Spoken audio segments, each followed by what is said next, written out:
আসসালামু আলাইকুম। আমরা আজকে একটি এসপি ব্র্যান্ডের যেটার মডেল হলো এসপি প্রোবুক 240 G8, যেটা i5 11 জেনারেশন। এই ল্যাপটপটা উইন্ডোজ নিচ্ছে না, এটা বুট ফাংশনে একটু প্রবলেম আছে। এটা কীভাবে উইন্ডোজ 10 দেওয়া যায় আমরা পেন ড্রাইভের মাধ্যমে দেখাচ্ছি আপনাদেরকে। এই জন্য প্রথমে পেন ড্রাইভটা আমরা ল্যাপটপে লাগালাম, তারপর অন করলাম,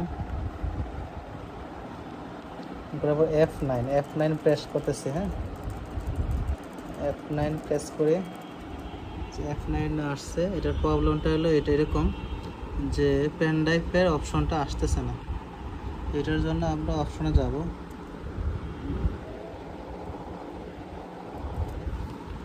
আবার F10 প্রেস করব, F10।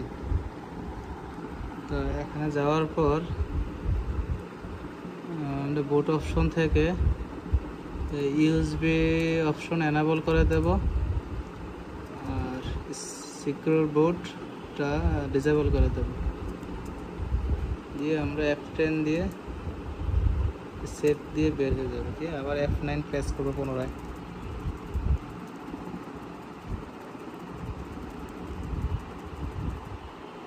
জন্য এটা একটা অপশন দিতেছে, আমরা 9120 দেওয়ার পরে শিফট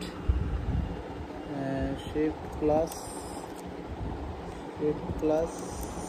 এন্টার দেব। তারপর আবার F9 প্রেস করব।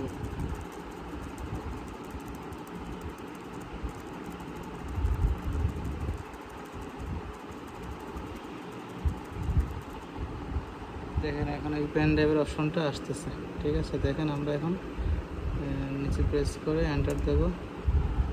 এখন উইন্ডোজ, আশা করি ইনশাআল্লাহ এখন উইন্ডোজ হয়ে যাবে।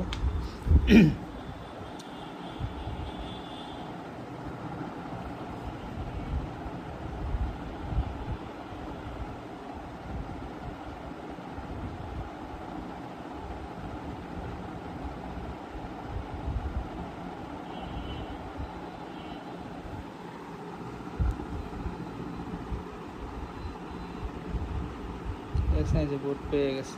ঠিক আছে, ওকে, আল্লাহ হাফেজ।